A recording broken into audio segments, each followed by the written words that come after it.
amplían el tema. Adelante, buenos días. Buenos días, compañeras, 6:51 de la mañana. Ustedes leían la información sobre Honduras, pero cerraban con el dato interesante de que México anunció precisamente al asumir el poder ayer, Andrés Manuel López Obrador dijo que va a cambiar las políticas que va a tener dirigidas hacia Centroamérica para evitar la migración hacia los Estados Unidos y ese paso que se da por México. Hoy una caravana en tierras mexicanas, en fin, la gran presión que hay sobre México y las denuncias de violaciones a los derechos humanos contra los centroamericanos por parte de México también. Pero para aprovechar que José Manuel es analista internacional, vamos a iniciar con esto nada más, porque quisiera unas apreciaciones suyas. José Manuel, buenos días. José Manuel Núñez, analista de la Universidad Nacional, sobre la llegada de Andrés Manuel López Obrador, las grandes expectativas que hay, y ya vamos a ir con el tema de Honduras, porque finalmente todo esto está relacionado. Él anunciaba precisamente el tema de la preocupación sobre el cambio de política para evitar que haya migraciones en Centroamérica, de política de México hacia Centroamérica, pero también anunciaba varias cosas y ha lanzado varios hechos simbólicos, como por ejemplo anunció vender el avión presidencial y anunció también que no va a habitar la Casa de los Pinos. Después veíamos del escándalo que hubo con la Casa Blanca, como se le llamaba así, al destape periodístico hecho por la periodista Carmen Aristegui, sobre la casa ocupada o por lo menos adquirida, aunque sea con otro nombre, por la esposa, por la familia y por Enrique Peña Nieto, quien recién sale. ¿Cómo ve usted los anuncios hechos por Andrés Manuel López Obrador? Buenos días. Buenos días, Laura, y a los televidentes. Me parece que López Obrador inicia con señales específicas que tiene que dar a una ciudadanía que le dio el apoyo, y que tendríamos que reconocer aquí una situación. Cuando el PRI, ya hace 100 años, irrumpe en la política mexicana, representaba la esperanza de los desposeídos, toda esa condición de revolución agraria que vino a hacer de México un país que podríamos decir muy progresista en cuanto a algunos elementos referenciales en cuanto a lo que es la distribución de la riqueza también, y su posición de política internacional. Digamos que México se empieza a desdibujar, el PRI, que fueron 60, 70 años de poder, se empieza a desdibujar a partir de la corrupción y del autoritarismo que podríamos tener con Gustavo Díaz en el 68-69, con la representación de los estudiantes y demás. Ya digamos pierde total, se desdibuja absolutamente a partir de Salinas de Gortari y todo lo que viene en 1995. Es correcto. Poquito antes, pero digamos a partir de ese momento, cuando ya empiezan ellos con un guiño absoluto a políticas libremercadistas, entonces ya ligas el tema de corrupción, autoritarismo, libre mercado, que hace que hay una decisión importante con el Partido de la Revolución Democrática, con Cuauhtémoc Cárdenas, por esa época, y que culmina en este momento cuando hay un giro, digamos, progresista en la decisión de los mexicanos con López Obrador. Que lo interesante de López Obrador es que logra coaligar como apoyo, porque digamos la política mexicana se atomizó absolutamente, sí. Logra lograr los apoyos de sectores cristianos, de lo que podríamos denominar neopentecostales, pero sin desdibujar su propuesta de sensibilidad ante los más desposeídos. Y me parece que estos gestos que hace a mí me dio hasta algún grado de risa cuando él hacía los anuncios y que el presidente saliente se le quedaba viendo como de qué está hablando este tipo, ¿verdad? Bueno, pero me parece que son cuestiones interesantes que él decidió hacer y que creo que son ajustes inmediatos que tiene que hacer. Ahora empieza lo serio, ¿verdad? Sí, pero, el Estado fallido México, Manuel López Obrador, vamos a ver, ahí ya no hubo los gobiernos, tanto el PRI como el Partido de Acción Nacional, del PAN, En fin, todos con problemas serios de corrupción, incluyendo el que era la legendaria izquierda, el Partido Revolucionario, más bien el Partido Revolucionario Democrático. Bueno, pero ¿cómo lo ve usted? ¿Es posible, vamos a ver, asumir cambios en un país en donde finalmente el problema más serio es el Estado fallido que tiene, la corrupción y el narcotráfico en su interior? Sí, bueno, yo soy por lo general optimista. Creo que si López Obrador logra sumar a sus intenciones de gobierno prácticas de control ciudadano, que el mexicano, el pueblo, la ciudadanía mexicana rompa con ese esquema de clientelismo que lo ha caracterizado por demasiados años, que reivindique digamos, la naturaleza de ese ser mexicano, que logre erradicar o atacar problemas de pobreza, que la pobreza en ciertos... 50% de pobreza tiene México. Y que son dramáticas, o sea, el concepto de pobreza que puede tener México son muchísimo más graves que lo que nosotros podríamos tener aquí en Costa Rica, porque el acceso a servicios públicos, acá nosotros los podríamos tener de una u otra forma fácilmente accesibles. O sea, ir a un EVAIS está ahí cerquita, ir a una escuela pública está ahí cerquita. Hay población mexicana que está viviendo prácticamente en condiciones feudales. Entonces, ese es el reto que tiene. Pero yo soy, digamos, desde esa perspectiva, me parece que los indicadores que puede sacar AMLO, López Obrador, Manuel, sí, pueden ser similares a los que tuvo Lula en su primer gobierno. O sea, indicadores muy significativos que hagan que logre atender un problema de pobreza y de desigualdad, y que con eso deje la carretera enrumbada para un México diferente. Como estoy convencido, hay un Brasil diferente, indistintamente de que luego aparecieran casos de corrupción y demás, que igualmente son discutibles. Igualmente, también el presidente que asume ahora funciones, Manuel López Obrador, anunció cambios en la política y la estrategia de la lucha contra las drogas. ¿Cree usted que con su vecino, los Estados Unidos, pueda hacer esos cambios, y en qué dirección irían en momentos en que hay un cuestionamiento sobre la política de antidrogas que tiene precisamente el vecino del norte de México? Sí, yo en esto creo que que hay digamos, el problema hay que atenderlo de varias formas. En el tanto atendamos el tema del consumo, o sea, si podemos hacer políticas que regulen el consumo, que establezcan una limitación, ya no va a haber tanta motivación para la producción.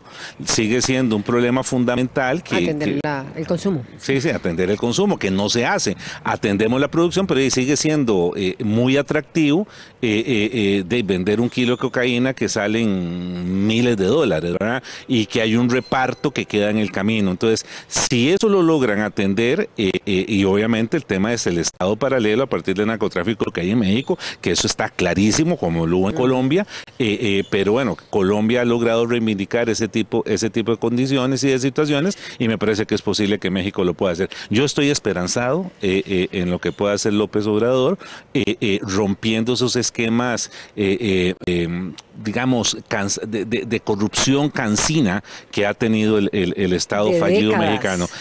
Ya casi siglo, ¿verdad? Sí, definitivamente. Y precisamente a propósito de México y de lo que decía Andrés Manuel López Obrador ayer, de cambiar su política en torno a Centroamérica para evitar la migración hacia los Estados Unidos, bueno, hay que abordar precisamente la caravana, el tema de Honduras. Y es que saltan varios temas. Vamos, él se refiere a Centroamérica. La caravana más grande de migrantes es hondureña, y en eso salta el escándalo más grande que ha tenido Honduras recientemente. Dos países, por cierto, donde los periodistas la pasan bastante mal. México, periodistas asesinados. Honduras, es dificilísimo ejercer también el periodismo, periodistas asesinados a cada rato. A propósito, precisamente de las denuncias que ellos plantean. Y resulta que el hermano del presidente de Honduras, Juan Orlando Hernández, Tony Hernández o Juan Antonio Hernández, aparece como una figura prominente de la política hondureña, un diputado aparece vinculado y detenido en los Estados Unidos, bueno, que pretende, sí, detenido precisamente por su relación o su vínculo con el narcotráfico. ¿Puedes explicarnos lo que significa este escándalo de esta magnitud, que el hermano del presidente de una nación esté precisamente involucrado en semejante caso de corrupción? Ok, vamos a ver. Honduras es un caso patético. Vamos a ver. Es el país, después de Haití, con la pobreza más grande de América. Alrededor del 75% de los hondureños son pobres. 75%. Dos, Honduras tiene una violencia tremenda, catastrófica. En este momento tiene el índice de muertes violentas más alto de toda América. O sea, no hay país, ni siquiera México, que lo alcance en eso. O sea, las maras están entronizadas. Tenemos que pensar en la pobreza y la desigualdad como un caldo de cultivo importante, y eso genera una condición de inseguridad absoluta. O sea, en Honduras muere un porcentaje altísimo de población en vía violenta. Lo que nosotros aquí vemos y nos sorprendemos y evidentemente hay que atenderlo, en Honduras es de todos los días en todos los barrios.